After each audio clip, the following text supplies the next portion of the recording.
नमस्कार. हिंदुस्तान पोस्टच्या विचार मंथन में डॉक्टर उदय निरगुडकर या विशेष मालिकेच्या आजच्या भागामध्ये मी हर्षद वैद्य आपल्या सर्वांचं मनपूर्वक स्वागत करतो. सध्या महाराष्ट्रामध्ये आपल्याकडे अरबी समुद्रावरती येणारी वादळं जी असतात त्यांचा वादळांची जशी चर्चा होते तशी आज महाराष्ट्रामध्ये एका वादळाची चर्चा होते, ती म्हणजे तुकाराम मुंढे. या तुकाराम मुंढेंचं वादळ आता इतकं महाराष्ट्रात घुंगावतंय, त्यांची दहशत इतकी बसलेली आहे, की आज जे आतापर्यंत भेसळ जी कापण करणारे लोक होते, त्यांच्या जे गोष्टी होत्या, त्यांचे धाबे दणाणलेत आणि लोकांनी अक्षरशः त्यांचा धसका घेत म्हणजे लोकांनी छोट्या-छोट्या गोष्टी ज्या आपण गैरप्रकार जे करत होते, काही टपऱ्यांवरचे गैरप्रकार होते, ते सुद्धा आता थांबलेले आहेत. इतकी दहशत या तुकाराम मुंढे या नावाची पसरलेली आहे. या तुकाराम मुंढेंचा लौकिकच असा आहे आणि तुकाराम मुंढेंनी आतापर्यंत ज्या धडाकेबाज कारवाया केलेल्या आहेत या सर्वच गोष्टींचा आढावा आपण घेणार आहोत आणि त्याही पेक्षा महत्वाचं म्हणजे सध्या महाराष्ट्रामध्ये त्यांनी फूड अँड ड्रग ऑथॉरिटीच्या माध्यमातून ज्या काही धाडी सत्र चालू आहेत आणि त्यामध्ये महाराष्ट्रात ज्या काही गोष्टी धक्कादायक गोष्टी बाहेर येत आहेत त्या सगळ्याच गोष्टींचा आपल्याला आढावा घ्यायचा आहे आणि त्यासाठी आपल्यासमोर उपस्थित आहेत उदय निरगुडकर सर. सर, आपलं मनपूर्वक स्वागत. नमस्कार सर, मला पहिले सांगा की 14 मे 2026 रोजी फूड अँड ड्रग ऑथॉरिटीचा तुकाराम मुंढे यांनी आयुक्त म्हणून पदभार त्यांनी हातात घेतला आणि त्यानंतर त्यांचं सगळं धाड सत्र संपूर्ण महाराष्ट्रामध्ये सुरू झालं. आम्हाला त्याचं स्टॅटिस्टिक्स समजावून सांगा, ही सगळी माहिती आम्हाला समजावून सांगा. प्रत्यक्षात त्यांच्या कारवाईला पदभार घेऊन कारवाईची सुरुवात 2 महिने सुद्धा झालेली नाहीये. पण या 50 दिवस आपण धरू साधारणतः 50 दिवसाच्या काळामध्ये काय काय एक व्यक्ती करू शकते याचा एक फक्त डेटा मी तुमच्या समोर मांडतो आणि मला असं वाटतं याच्यापेक्षा जास्त ऑथेंटिक डेटा आता महाराष्ट्रात कोणाकडेही नसेल. आणि तो म्हणजे 360 आस्थापनांवर धाडी पडल्या आणि त्याच्यामध्ये जे भेसळ दूध जप्त झालेलं आहे ते दूध किती असेल तर ते 1,60,000 लिटर दूध आहे. 1,60,000 इतकं दूध की जे तुमच्या आमच्या पोटात गेलं असतं त्यांनी कॅन्सर सकट इतर सर्व रोग तुम्हाला आम्हाला झाले असते, ते दूध थांबवण्यात आलं. याचा अर्थ आतापर्यंत किती अशा प्रकारचं दूध आपल्या पोटात गेलं याचा विचार करा. दुसरं गुटखा या संदर्भामध्ये गुटखा विक्री, वाहतूक, साठवणूक आणि खाणे हे सगळं दोषी आहे आपल्याकडे, पण सर्रास मिळतो. प्रत्येकाला माहितीये शाळा कॉलेजांच्या बाहेर एक कोडवर्ड वापरला की सगळे गुटखा देतात. जो गल्ल्यावर बसलेला असतो त्याच्या सीटच्या खाली एक चोर कप्पा असतो, त्यात ठेवलेलं असतं आणि 598 लोकांना याच्यात अटक झालेली आहे आणि त्यात फक्त खाणारे नाही तर विक्री आणि वाहतूक करणारे आहेत. तीच गोष्ट हॉटेलवाल्यांची आहे. 443 हॉटेल धाबे यांच्यावर धाडी पडल्या आणि त्या धाडी कशा करता पडल्या तर त्यांच्याकडे सर्व जी 22 मापदंड आहेत ती मापदंड व्यवस्थित पालन होतं की नाही आणि त्याच्यामध्ये 161 443 पैकी 161 म्हणजे you are talking more than 25%, 25% अधिक लोकांना त्या तात्काळ सुधारणा नोटिसेस दिलेल्या आहेत की हे सुधारा, हे चुकीचं आहे. आणि 56 असे होते की जे सुधारण्याच्या पलीकडे होते, त्या सगळ्यांना थेट कारवाई करून त्यांचे परवाने निलंबित करण्यात आलेले आहेत. सर्वात जास्त प्रसिद्धी कशाला मिळाली असेल तर त्यांच्या दूध आणि पनीर याच्यावरच्या धाडींना. आणि दूध आणि पनीर ह्याच्यात 73 जणांना नोटीस दिलेल्या आहेत. एकूण 360 धाडी, 156 लोकांना सुधारणा आणि 25 लोकांचं याच्यात निलंबन करण्यात आलेलं आहे. आणि प्रतिबंधित अन्न मगाशी जे आपण ज्याचा उल्लेख केला आहे त्याच्यापैकी 588 पैकी 570 ठिकाणी व्हायोलेशन, 439 FIR आणि 598 लोकांना अटक. याच्यापेक्षा आणखीन धडाकेबाज कारवाई काय मला पाहिजे सांगा. आणि त्याच्याकरता नुसतं कारवाई नाही आहे तर एक टोल फ्री नंबर आहे. मी या कार्यक्रमाच्या माध्यमातून त्याला प्रसिद्धी देऊ इच्छितो. तो टोल फ्री नंबर हा कार्यक्रम पाहणाऱ्या आमच्या प्रेक्षकांनी जरूर लिहून घ्या की फक्त इकडे डिपार्टमेंट कारवाई करताय असं नाही. जर तुमच्या आमच्या एखाद्या सामान्य नागरिकांनी जरी तक्रार नोंदवली तरी त्या तक्रारीचा शहानिशा केला जातो, अनालिसिस केलं जातं, सॅम्पल गोळा केले जातात आणि जर ते अयोग्य आढळलं तर तात्काळ कारवाई केली जाते. आणि तो नंबर आहे 1800-222-365. 365 हा आपल्या वर्षाचे दिवस असतात, ते लक्षात ठेवणं सोपं आहे. त्यामुळे 1800-222-365. त्याबरोबर एक कंप्लेंटची साईट सुद्धा आहे. त्या कंप्लेंटच्या साईटचा वेबसाईटचा ऍड्रेस पण देतोय. ज्यांना या ठिकाणी फोन करणं शक्य नाही त्यांनी कंप्लेंट साईटवर नोंदवावी. त्याची दखल घेतली जाईल. आणि हे फक्त गुटखा विक्री, दूध, पनीर, हॉटेल याच्याकरता नाहीये, तर सौंदर्य प्रसाधनं, औषधं, उपकरणं, अंमली पदार्थ या सगळ्यालाच आहे. अहो, साधे हँडग्लोव्ज आहेत ना, सर्जरीच्या वेळी किंवा इतर वेळी वापरतात ते हॉस्पिटलमधले, ते हँडग्लोव्ज सुद्धा कसे वापरायचे, कसे ठेवायचे, त्याच्या सुद्धा आपल्याकडे नियमावली आहे. त्याचं जर पालन होत नसेल तर त्याच्यावरही कारवाई होते, लक्षात ठेवा तुम्ही. एक्सपायर्ड मेडिसिनचा विषय आहे. एक्सपायर्ड मेडिसिन आता सुद्धा अनेक ठिकाणी सर्दी, ताप, फ्लू सगळ्यांना चालू आहे. आपण डॉक्टरांनी दिलेलं औषध पटकन फार्मसी जाऊन घेतो, किंमत विचारतो, किंमत लगेच पे करतो. पण ते एक्सपायर्ड आहे की नाही हे कोण बघणार? मग एक्सपायर्ड मेडिसिन जे आहे त्याच्यावर कारवाई कशा होणार? मग इंजेक्शन विकत आणायला सांगतात डॉक्टर, आणि त्याच्यावर अतिशय बारीक अक्षरात एक्सपायरी तारीख असते. कोण वाचायला जाते आपण म्हणतो? नेहमीच तर केमिस्ट आहे, कशाला फसवेल आपल्याला? You should not take chance. नेहमीच तर हॉटेल आहे, मग त्याला विचारा, बाबा रे, तुला 350 रुपये किलोनी पनीर विकणं कसं काय जमतं रे बाबा? जर आज पनीर तुम्हाला 1 किलो करायचं असेल तर किमान 4, 4.5, 5 किलो तुम्हाला, 5 लिटर तुम्हाला दूध लागतं. 60 रुपये लिटर दूध आहे, 300 रुपयाचं दूधच लागतं. मग ते तापवणं आलं, त्याच्यावर प्रक्रिया करणं आलं, ते साठवणं आलं, थंड करणं आलं, पॅकेजिंग करणं आलं, तुमच्या घरापर्यंत आणणं झालं, ब्रँडिंग करणं आलं, जाहिरात आली. हे सगळं करायचं असेल तर 5 लिटर दुधापासून 1 लिटर पनीर, 1 किलो पनीर हे तुम्ही 300-350 रुपयात देऊ शकाल का? तुमची दुधाचीच किंमत 300 रुपये आहे. म्हणजे याचा अर्थ कोई ना किधर तो कट मार रहा है और वो कट तुम्हारी जान ले रहा है. मग ते वातड लागतं, त्याच्यात केमिकल असतात. तीच गोष्ट दुधाची. जेवढ्या गायी नाहीत, म्हशी नाहीत, तेवढं दूध आहे आपल्याकडे.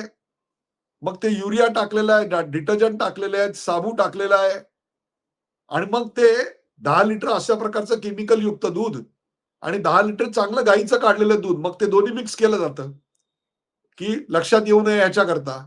या शेकडो क्लुप्त्या वापरल्या गेलेल्या आहेत, तुम्हाला सांगतो. म्हणून ही धडक कारवाई चालू झाल्यानंतर अनेक शेतकरी त्यांचं हजारो लिटर दूध गटारात फेकताना तुम्हाला दिसले. ते कशा करता दिसले? अशी फसवाफसवी होत होती आणि ती पकडली गेली तर थेट जेल आहे. मग याच्याकरता ते काय करतात? आता शेतकरी पळतायत गुजरातला आणि इतरत्र की गाई गाई द्या आम्हाला, म्हशी द्या आम्हाला. हे चांगलं आहे की वाईट आहे मला सांगा तुम्ही. त्यामुळे हे जे स्टॅटिस्टिक्स आहेत त्याच्यामध्ये 1131 दाढी आतापर्यंत पडलेल्या आहेत 50 दिवसामध्ये. म्हणजे दिवसाला किती दाढी पडल्या ते मला सांगा.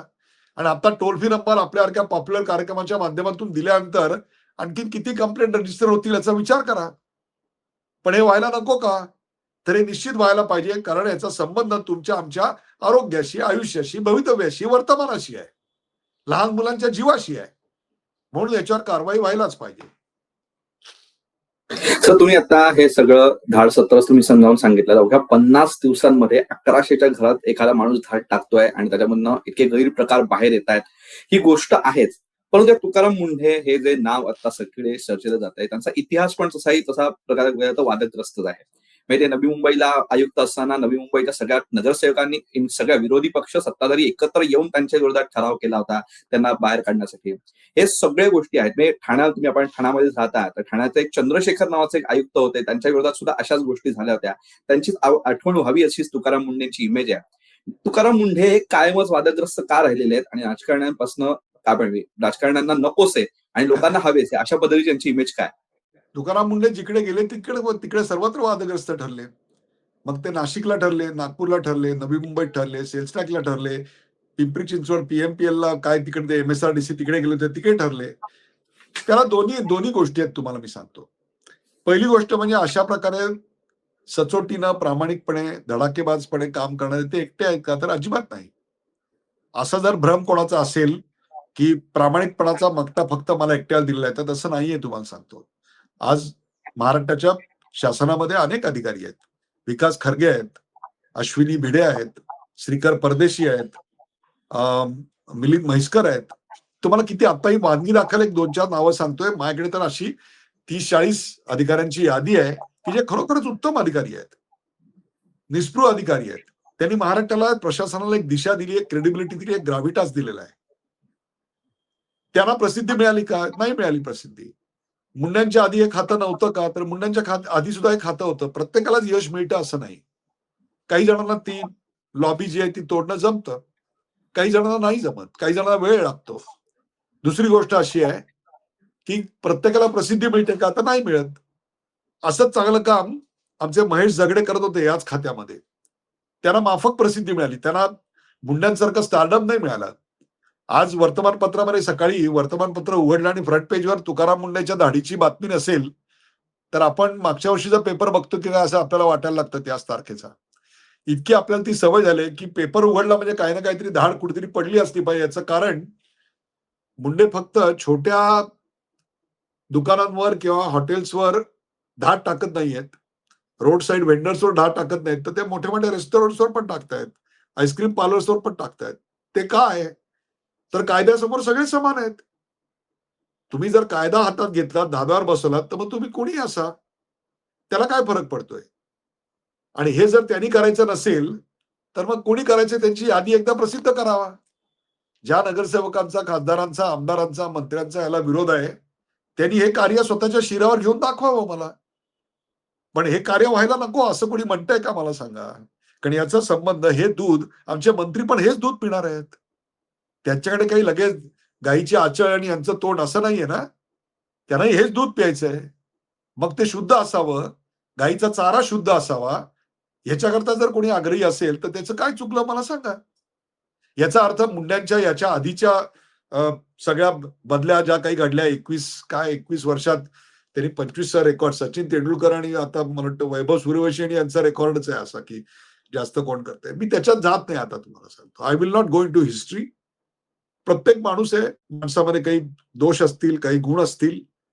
मला आत्ता या क्षणाला असं वाटतं, की ते आत्ता जे काम करतायत, ते काम उपयुक्त आहे, कायद्याला धरून आहे, का कायद्याच्या बाहेर आहे? असं म्हटलं, की मग तुम्हाला गोरज भांडारची काहीतरी गोष्ट सांगतात नागपूरच्या, की तिकडे स्टे आलेला आत्ता तो स्टे उठलाय, आत्ता त्याचं सील काढलं गेलेलं आहे का बघा. मग तुम्हाला कळेल, की किती परफेक्ट कारवाई होती ते. बरं ही फक्त तुकाराम मुंडे यांनी केली का? तर अजिबात नाही. 2020 ते 2025 या काळात 6 ते 7 वेळा त्यांच्या धाडी पडलेल्या आहेत. फक्त त्याला आत्ताची एवढी प्रसिद्धी मिळालेली नव्हती इतकंच आहे. काय माहितीये का? या सगळ्याचा तुमच्या आमच्या जीवनाशी प्रश्न असल्यामुळे, आरोग्याशी प्रश्न असल्यामुळे आपण याच्याबद्दल अतिशय गंभीर राहिलं पाहिजे. शासनाने गंभीर राहिलं पाहिजे. त्यामुळे अशा अधिकाऱ्यांच्या मागे उभं राहणं, ताकदीनं उभं राहणं, हे आपलं कर्तव्य आहे एक माध्यम म्हणून सुद्धा. सर्व क्षेत्रात चांगली वाईट माणसं असतात.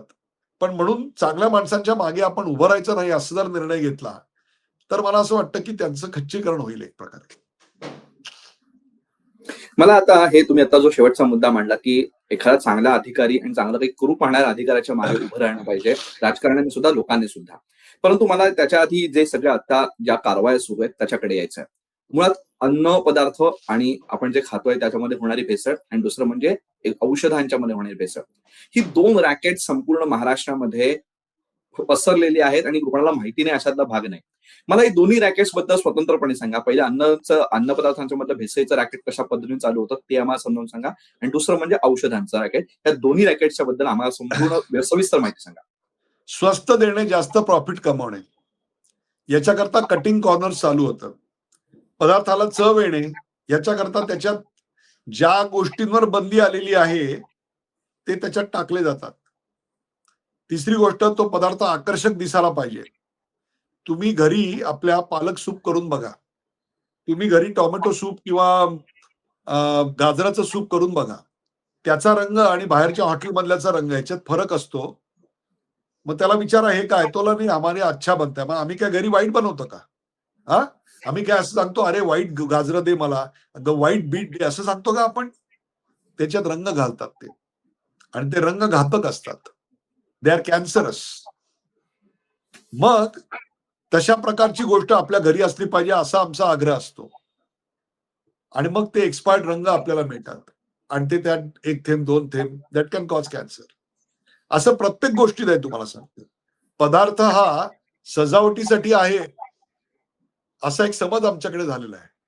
पदार्थ सुंदर दिसला पाहिजे, आकर्षक दिसला पाहिजे, सादरीकरण उत्तम असलं पाहिजे, ती एक वेगळी कला आहे, त्याच्यात महारत हासिल केलेली लोक आहेत, त्यातला एक तरी व्यक्ती असं सांगतोय का की कॅन्सर ज्याच्यामुळे होतो असे इन्ग्रेडियंट तुम्ही वापरा? पण आपल्याकडे ते दुर्दैवाने वापरले जातात आणि त्याचा परिणाम आमच्या तब्येतीवर होतो. तिसरी गोष्ट अशी आहे की झटपट पाहिजे. मग झटपट पाहिजे याच्याकरता कट द कॉर्नर्स आणि मग त्याकरता काही प्रक्रिया करून ठेवायची आणि ते आयत्या वेळी वापरायचं. तिसरं, ते सोर्स जिथून केलं जातं ते स्वस्तात स्वस्त सर्वात कुठून मिळतं ते ते बघायचं.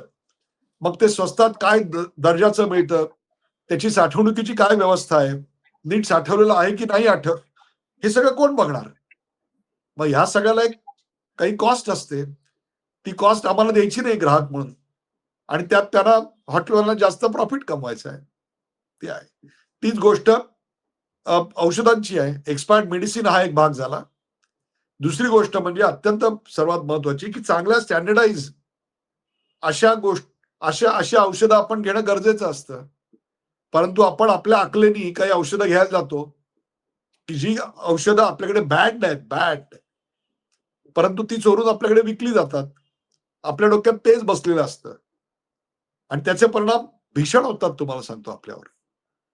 या दोन्ही गोष्टींवर जर पायबंद घालायचा असेल तर जे खातं आहे त्या खात्याने चुस्तपणे काम करायला नको का? तुम्हाला साधं सांगतो, सकाळी जेव्हा एखादा तुम्ही दादर शिवाजी पार्कला काम करता त्याच्या आसपास जे वडेवाले आहेत ना, त्या वडेवाल्यांचं तेल बघा. 300-300, 400-400 वडे ते एकाच घाण्यामध्ये तळतात. आता 4-5 घाण्यानंतर त्या तेलाची गुणवत्ता काय झाली असते मला सांगा? काळं होतं तेल ते. आणि that is going to block your arteries. हे मी नाही सांगत आहे, हे डॉक्टर सांगतायत.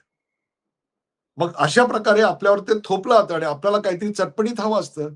10-12 तास आपण घराच्या बाहेर असतो. तीच गोष्ट शाळांमधली आहे. आजकाल आई वडील दोघं नोकरी करतात, रात्री उशिरापर्यंत वेब सिरीज बघत बसतात. सकाळी उठून मुलाचा डबा कोणी करायचा? नाहीच करायचा. मग काय करायचं? हे घे ₹100, घे शीतपेयाची बाटली आणि खा 2 वडापाव. नाहीतर काहीतरी चायनीजची गाडी असते. त्या चायनीजच्या गाडीचे रंग बघा काय असतात ते.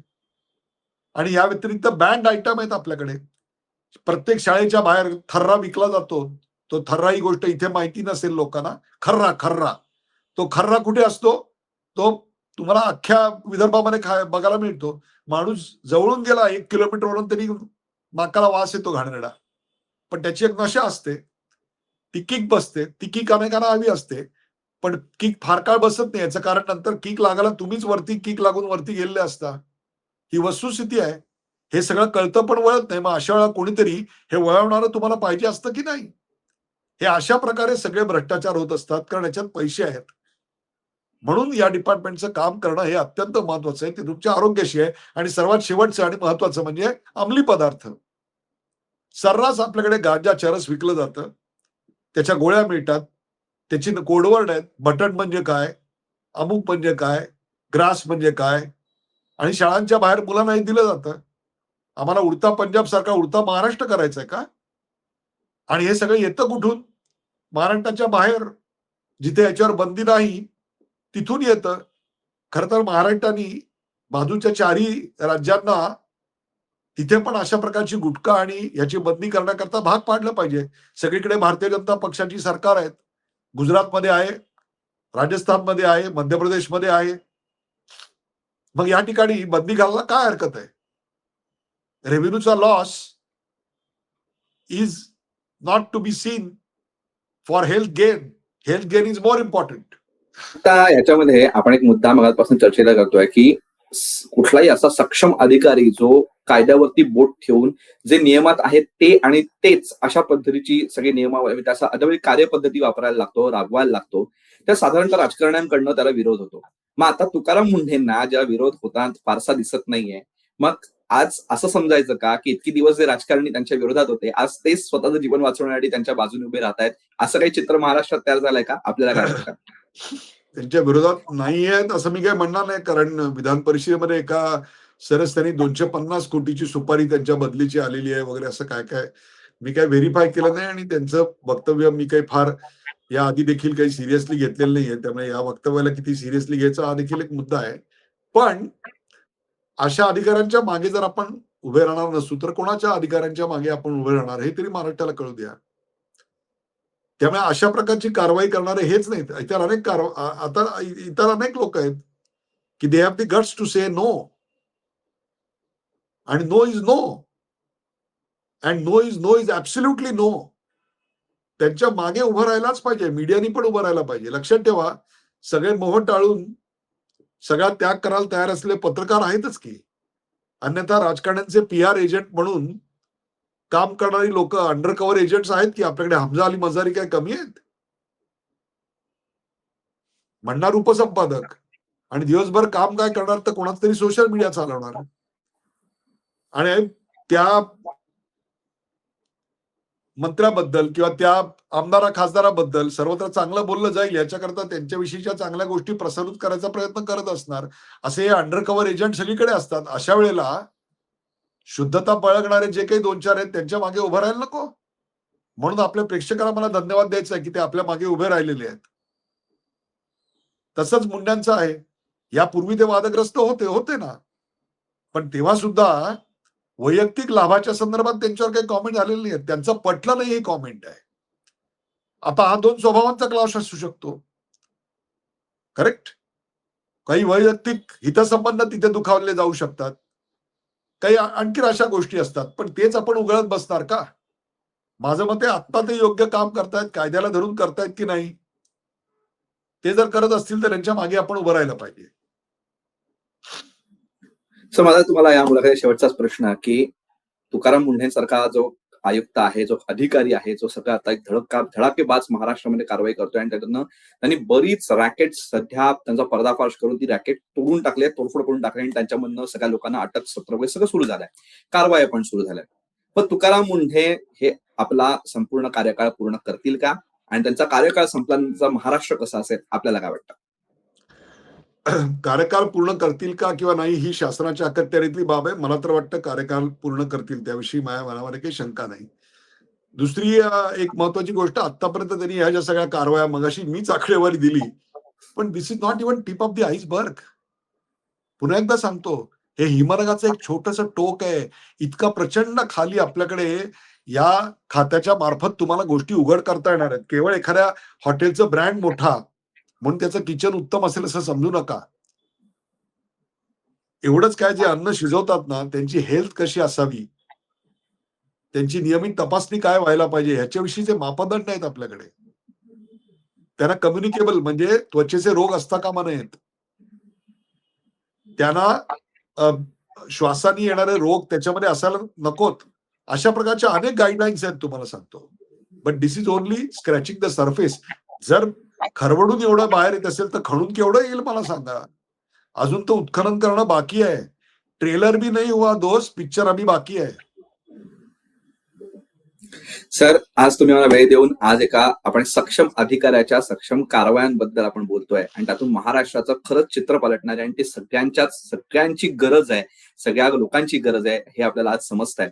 आणि ते किती महत्वाचं होतं तेही आता समजतंय, कारण त्यांच्या ज्या कारवाईचे आकडे आणि कुठल्या गोष्टींमध्ये ज्या भेसळ आणि सगळ्या गोष्टी होत आहेत ते अतिशय धक्कादायक आहे. आपलं रोजचं दूध सुद्धा, जी आपली रोजची गरज आहे, त्यामध्ये सुद्धा अशा गोष्टी होत असेल तर कठीणच आहे महाराष्ट्राचं. आणि त्यामध्ये अशा कारवाया गरजेच्या आहेत आणि त्यातनं महाराष्ट्राचं चित्र नक्की बदलेल अशी आशा नक्की व्यक्त करूया. तुम्ही आम्हाला वेळ दिलात आणि आमच्या प्रश्नांना सविस्तर उत्तर दिली, त्याबद्दल हिंदुस्थान पोस्ट तर्फे मनपूर्वक आभार. धन्यवाद.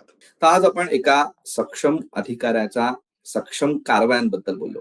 एखाद्या अधिकाऱ्याने ठरवलं तर कशा पद्धतीने संपूर्ण व्यवस्था आपल्या नियमांमधनं बदलवून टाकत संपूर्ण लोकांच्या हिताचं काम कसं होईल याच्याकडे लक्ष देऊ शकतो. हे कसं लक्ष देऊ शकतो हे तुकाराम मुंढेकरांनी आपल्या कारकिर्दीमध्ये अनेक वेळा दाखवलंय. आज ते फूड अँड ड्रग ऑथॉरिटीचे एक आयुक्त म्हणून सगळीकडे महाराष्ट्रामध्ये धडक कारवाई करतात आणि त्यांनी ज्या गोष्टींवरती कारवाई करून गोष्टी आपल्या आतापर्यंत पर्दाफाश केला रॅकेटचा, ते विषय धक्कादायक आहे. म्हणजे अगदी रोजचं दूध सुद्धा आपल्यासाठी सुरक्षित नाही याची जाणीव जेव्हा झाली तेव्हा महाराष्ट्रातल्या अनेकांना धक्का बसलेला आहे आणि त्याचा सोशल मीडियावरती कमेंट्सचा पाऊस सुद्धा पडायला लागलेला आहे. आणि आपण जो एक फूड अँड ड्रग ऑथॉरिटीकडनं आपल्याला जो टोल फ्री नंबर दिलेला आहे कंप्लेंट नोंदवण्यासाठी, म्हणजे वेबसाईट तुम्हाला स्क्रीनवरती दिसतेच आहे. त्या वेबसाईटचं चित्र सुद्धा मला दिसतंय, वेबसाईटची लिंक तुम्हाला दिसते आणि तो टोल फ्री नंबर सुद्धा तुम्हाला दिसतोय. कुठेही काही आढळलं तरी लगेच कंप्लेंट नोंदवा आणि आपल्या आरोग्याची, आपल्या आजूबाजूच्या लोकांच्या आरोग्याची काळजी घेऊया. या कारवाई अशाच चालू राहतील आणि महाराष्ट्र चित्र नक्की बदलेल अशी आशा व्यक्त करूया आणि महाराष्ट्र खरंच सुधारेल अशी आशा व्यक्त करूया. ही मुलाखत तुम्हाला कशी वाटली कमेंट बॉक्समध्ये नक्की सांगा आणि असंच माहितीपूर्ण व्हिडिओज बघण्यासाठी हिंदुस्तान पोस्ट युट्यूब चॅनलला सबस्क्राईब करा आणि फेसबुक पेजला लाईक फॉलो करायला विसरू नका. धन्यवाद.